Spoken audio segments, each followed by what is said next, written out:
Magandang gabi po sa ating lahat. Nung nakaraang linggo, napag-aralan natin ang buhay ni Eunice at Luis. Mga babaeng ginamit ng Diyos upang maipasa ang pananampalataya sa susunod na henerasyon. Nakita natin kung paano naging mahalagang impluensya ang kanilang buhay sa paglago ng pananampalataya tama po, ni Timothy. Ngayong gabi, ipagpapatuloy natin ang ating pag-aaral. Mas lalalim pa tayo sa pag-unawa kung paano natin maisasabuhay ang kanyang halimbawa ng tapat na pananampalataya, matatag na pagtitiwala sa Diyos at kahalagahan ng pagpapamana ng pananampalataya sa ating mga pamilya at sa mga taong nasa paligid natin. Naway buksan ng Panginoon ang ating mga puso at isipan upang matuto tayo mula sa kanyang salita at mahamon na mamuhay ng mga tunay at tapat na pananampalataya. Pagpalain tayo ng Panginoon sa ating pag-aaral ngayong gabi. Ang ating scriptures ay yung 2 Timothy chapter 1 verse 5. Sabi doon, I am reminded of your sincere faith, which first lived in your grandmother Lois and in your mother Eunice, and I am persuaded now lives in you also. Amen. At bago po yan, tayo po muna ulit ay manalangin. Panginoon, maraming pong salamat sa gabing ito. Pagpalain niyo po ang mga salitang aming pag-aaralan. Holy Spirit, be our teacher tonight.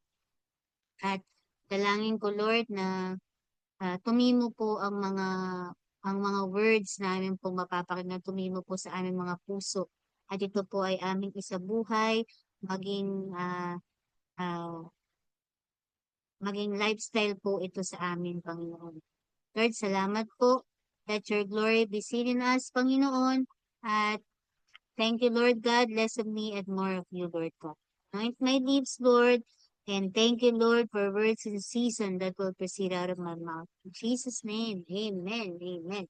Amen. Ang ating pong topic ay Legacy of Faith ni Eunice and Lois. Ayan. Ang ating pong main text ay 2 Timothy chapter 1 verse 5. I am reminded of your sincere faith, which first lived in your grandmother Lois and in your mother Eunice, and I am persuaded now lives in you also. Konti pong background. Ang liham na ito ay sinulat ni Paul, the Apostle, para kay Timothy na isang batang leader sa church.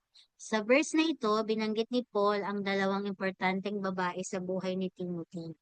Yan po ay si Lois, ang kanyang grandmother, and si Eunice, ang kanyang mother. Pinakita ni Paul na ang faith ni Timothy ay nagsimula sa kanyang pamilya. Amen. So, napag-aralan din po natin nung Sunday ang sincere faith. Dahil po sa kanilang sincere faith, binanggit ni Paul na ang faith nila ay may sincere faith. Meaning, ano po ba meaning ng sincere faith? Ito po ay tunay, hindi plastic, consistent kahit nasa bahay. Amen? Ah, Baga hindi lang sa synagogue o church makikita ang faith nila, kundi sa pang-araw-araw na buhay.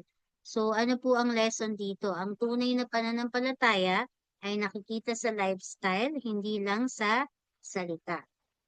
Amen? Yung sunod po, they taught the word of God.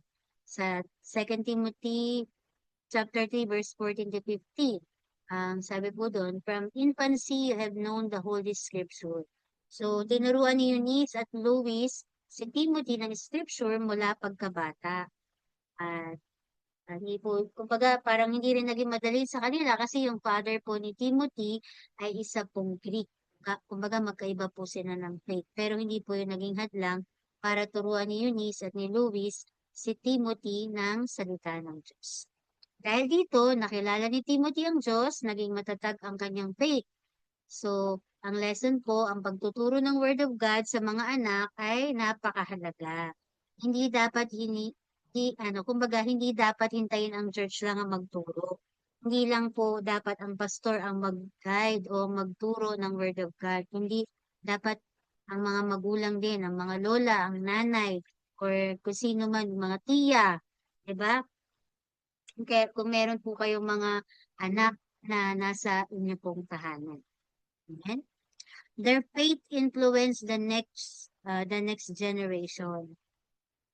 Dahil sa kanilang pagpapalaki, si Timothy ay naging missionary, naging pastor, ah, trusted companion ni Paul. Makikita natin na ang faith ng isang pamilya ay may malaking epekto sa future generation. Imagine niyo po, kumbaga, kung hindi tinuruan ni Louis at ni Eunice si Timothy, baka hindi po siya yung Timothy na kilala natin ngayon.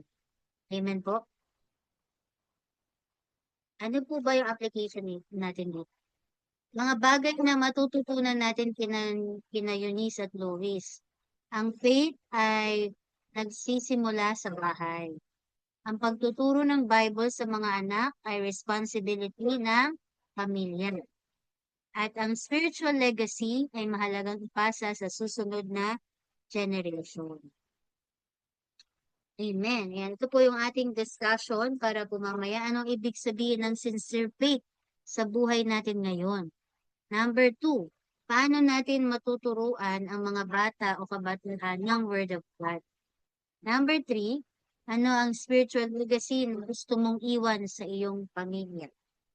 Po yung ating discussion. So, ang key verse po natin ay 2 Timothy chapter 1 verse 1. Ano po ba yung ating closing challenge? Katulad nila Eunice at Louis, maging instrumento tayo ng Diyos upang maipasa natin ang pananampalataya sa susunod na generation. Amen? Ayan, tayo po mag-pray. Lord, maraming po salamat sa gabing ito. Dalangin ko, Lord, ng iyong salita ay naging pagpapala sa bawat isa po sa atin. At dalangin ko, Lord, ang aming pong discussion ay samahan mo po. At dalangin ko, Lord, na ingatan mo po ang bawat isa. We cover us by the blood of Jesus. In Jesus' name, Amen.